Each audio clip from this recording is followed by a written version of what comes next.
Hi, my name is Michael Hagen. I'm a junior at the high school. Be maybe in that direction. I moved here in 8th grade from Texas, and while I was there, I was bullied a lot.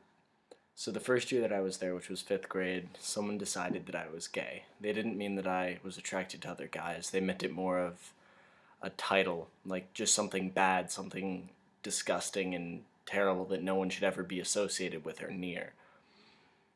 And that gave everybody else all of the justification they needed to just bully me all 3 years that I was there.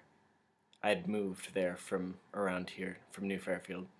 So it was really hard for me while I was there because so many people bullied me physically and emotionally and verbally, and it was just really difficult. And some kids would throw rocks at me. During a test, one kid stabbed me with a pencil. I said hi to a kid and he punched me in the face. And the thing that upset me the most about all of this was that every single time there was a teacher there, and the teacher just looked on. The teacher just either didn't notice or didn't do anything or just said, "Please don't do that," to the person. No one ever believed my side. And one teacher actually bullied me. She, at lunch, told me that I had put down a folding table that I was sitting at when I hadn't, and then kept coming over and kept saying that I had, and I was trying to explain, no, it was folded down when I got here, but she didn't believe me, sent me to the office. I had Saturday detention for about 5 hours and had to write a letter of apology to her. Every single thing that I talked about, plus a ton of other things, I got in trouble for too. And sometimes, I would always get in as much trouble as they did. Sometimes I would get in more if there was a special thing, like they'd be missing their sports practice. Not that sports aren't important, just not as important as people. So now that I've kind of talked about Texas a little bit, I just wanted to talk about myself while I was there.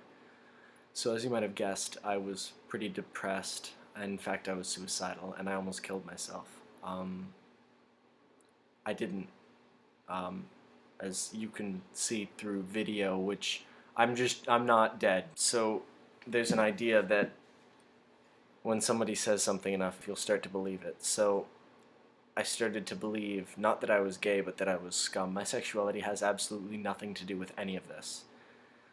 And I'm not ashamed to admit that a lot of nights I would cry myself to sleep. I lived through it. I'm proud of that. I don't care what happened during it. So it wasn't until I moved here that I noticed how far I'd fallen. I always said, "Oh, I don't care what people say about me." But the thing was that whatever they said about me, whatever they thought about me didn't matter, not because I didn't care, but because it couldn't make a difference. I was so low that I couldn't get any lower. I literally didn't think that I deserved to have an opinion of myself. And I spent most of 8th grade starting to feel like I could have an opinion of myself. 9th grade I met Bella, and she brought me to GSA, and that was very important for me, and that was how I started to feel like I deserved some things. I got some confidence. I even asked people out, and I never thought that I'd ever do that.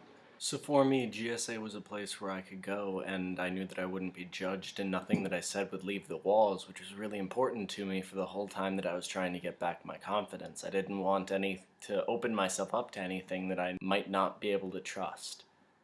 And that helped me a lot, and that brought me back. So thank you for listening to my story, and maybe when some of you come up to the middle school, you'll think about joining GSA.